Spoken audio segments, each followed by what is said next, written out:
You know it's down bad, right? When it's tons and tons of examples you could use to describe how fed up we are as a people, you know? Now, if they want to label it racism, passive racism, or under whatever title they want to put on it, go right ahead. Either way, accountability must be brought to the table. Yeah, here's part two. And I'm sure y'all have seen this over here before. Okay, let's go. You didn't let me get my moment, so I want to say my name is Karijata Diallo, and I'm graduating today. I don't like how you snatched the mic out of my hand, so today is going to be all about me. Oh, drop the mic. Congratulations! They try to cut you off, but you have something to say. Woo!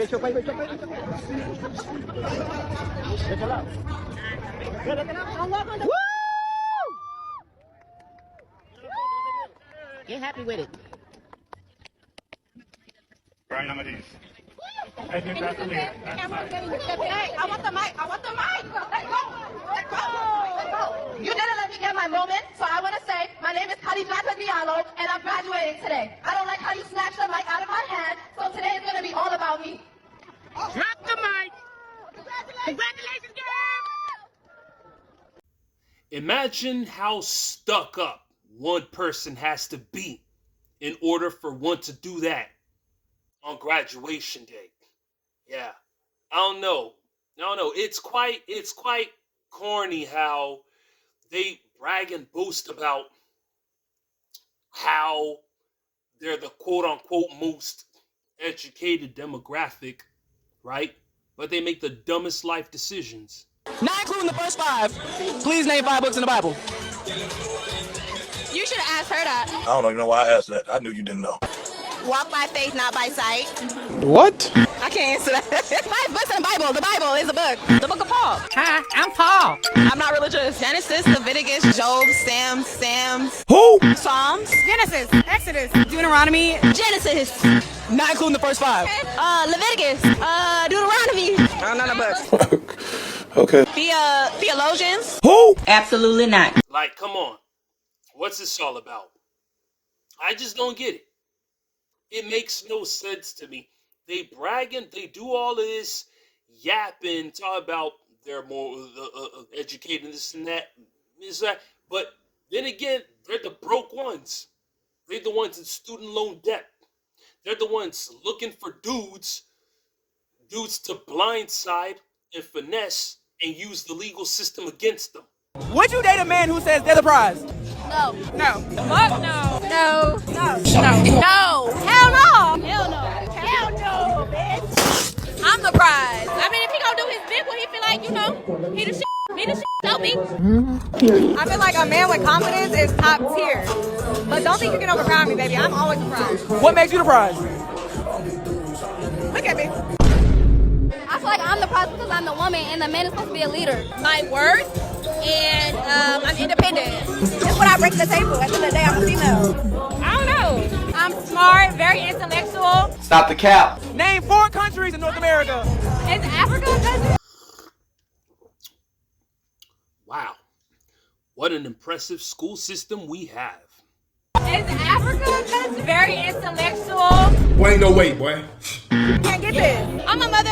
I'm the prize no matter what because I'm that badass bitch. Okay.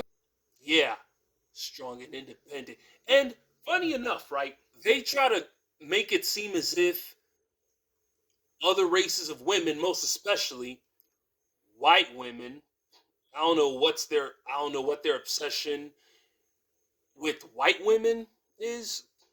I just don't know what the obsession is. They try to make it seem as if white women or white people are the enemies, but they brag and boast and wave it in your face. The degree that they obtained from a white-based institution. It makes no sense. Like, Are white people your enemy or are they your friend? You can't sit in the middle. You can't play this race card whenever it benefits you and then try to play solidarity when it doesn't. That's crazy, right? Yeah. Here are more examples. I actually have an answer for this. So, where are we supposed to meet nice guys, and do they actually exist? They do, and I'll tell you where they exist. They're in the graveyard. The good men are sadly no longer with us. No, for real. Because we see on the tombstones, he was a good man. He was a good father. He was a good husband. He was a good uncle. He was a good everything. But he's no longer here, babes. He's gone. So we're left with the ones that are alive. And if they're alive, then they're married already. So yeah, they're either married or in the graveyard. That's exactly what happens when us men begin to take the red pill. Yeah. That nice guy in us dies.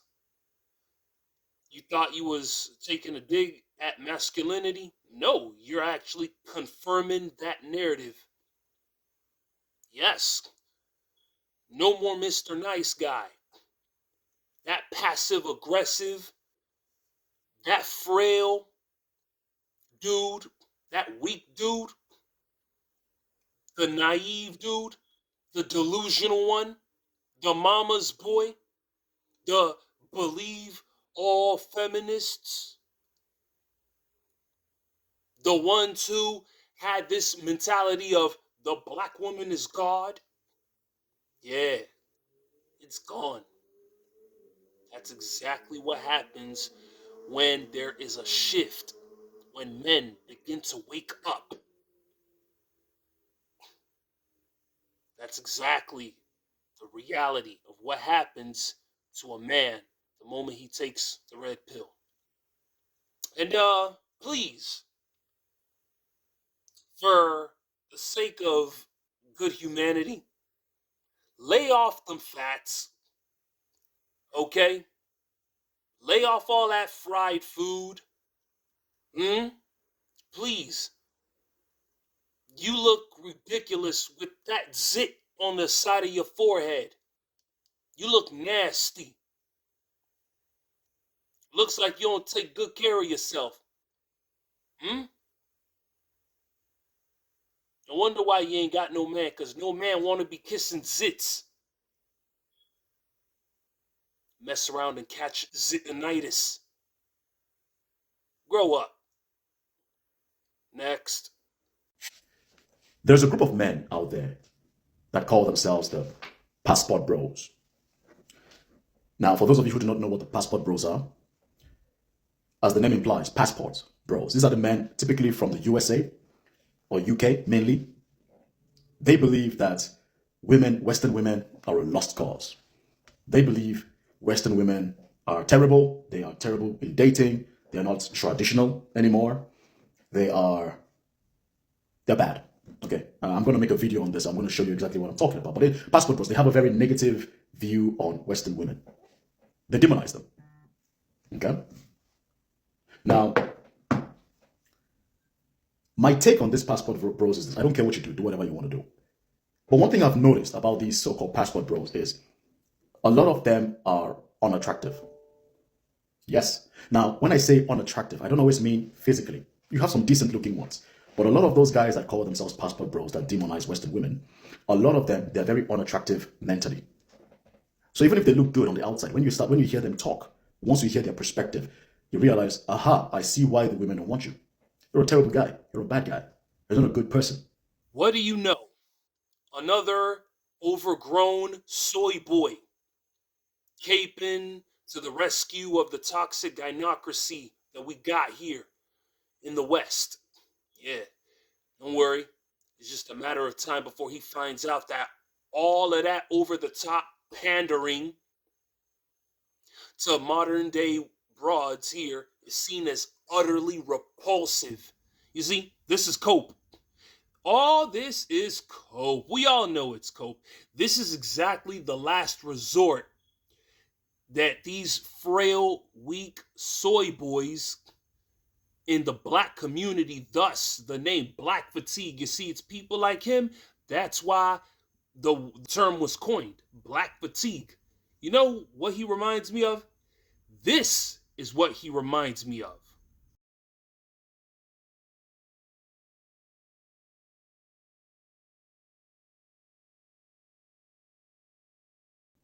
It's just not. You think that just because you have X amount of dollars, women should be at your feet. Listen up, oversized nigga. If you believe that your bond with your woman, because I could see that you married, if you believe that she's with you based off of organic interest alone and your ability to provide monetarily didn't play a significant role to it, yeah, you're the biggest cornball of all time. Yeah. And also, what do you have to say for these Western women who say some dumb shit like this? How much a guy got to make to be with you? 2 million. I've watched a lot of this passport bro content, and I've noticed one thing about them. A lot of these passport bros tend to be losers that could not cut it in their country. You know what they then do? They go to poor countries to leverage the fact that they are coming from a developed country, to leverage the fact that they have a powerful passport, to leverage the fact that $1 that's in their country is not worth a lot. They go to countries like, Philippines, Thailand, Vietnam, Colombia, Venezuela, Brazil. How dare you mention my beloved Brazil? Você é estúpido? Você é burro? Você é peixe inchaço gigante. Mainly to find women. And a lot of these guys that call themselves passport bros, they tend to have a creepy aspect about them. Because they always claim that I want to take a woman who's traditional, but they always go to poor countries. And not only do they always go to poor countries, they always go to poor countries and go to the poor women. They always go to the poor women in the poor countries. 50 Cent once said this: never throw stones if you live in a glass house. And if you got a glass jaw, you should watch your mouth, because I'll break your face. Have your butt running mumbling to the Jake, you hypocrite. What gives you the impression that these women are poor? Huh? What type of stereotypical narrative is being pushed on? Like, what gives you the impression that these women are poor? Huh? Judging by appearance? And for the fact that you got a wedding ring on and this and that, you sound like one of those religious zealots that we see in the modern day churches as well. Well, if you were really objective in your thinking and in your speaking, last time I checked, in the book of John chapter 7, verses 24, states what? Never judge by appearance, rather judge correctly. They're going off of what societal or global narratives have pushed. What gives you the fact that these women are poor, they're impoverished? They go to poor countries, and yeah, listening to you speak, you sound like someone who's from Nigeria. And me, being somebody who has been to Brazil, who has a Brazilian girlfriend, last time I checked, Brazil are doing way better than Nigeria on the economic scale. Yeah. $1 goes for 5 to 6 Brazilian reais. $1, however, in your country where you come from, is 1,600 naira. So who are you to speak? Huh? All I hear from you is nothing but pure jealousy. Never once do I see them go to universities. No. They never go to universities to try and talk to girls. Universities.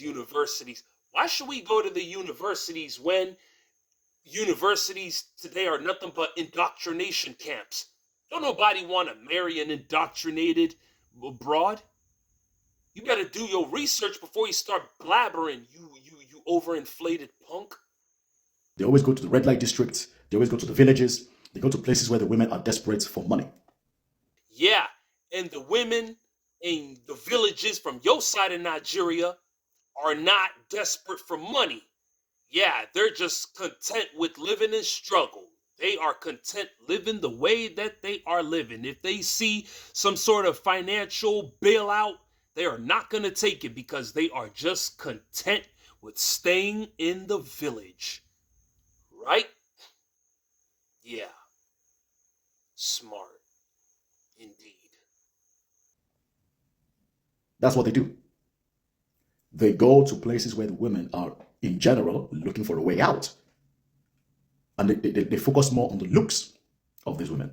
So when they complain about Western women being terrible, a lot of them are complaining because the Western women that they're complaining about that are bad and not traditional are not tolerating their crap. Are you emotionally available? No. Do you have a healthy mindset? No. Do you have a healthy mindset of women? Absolutely not, as a man. So what do? Instead of the passport bros to work on themselves and fix whatever issues they're facing, it's the women's fault. They take their passport, they go to a poor country. In Asia, they go to Vietnam, Philippines, Thailand.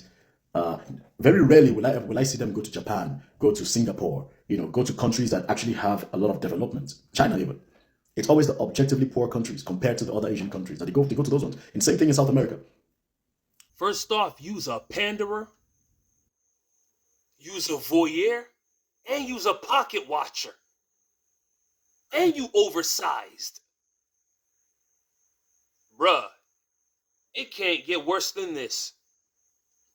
The only person who should be putting in work is you. Yeah, in the gym. That's what you need to do. Because I guarantee you this right now, right?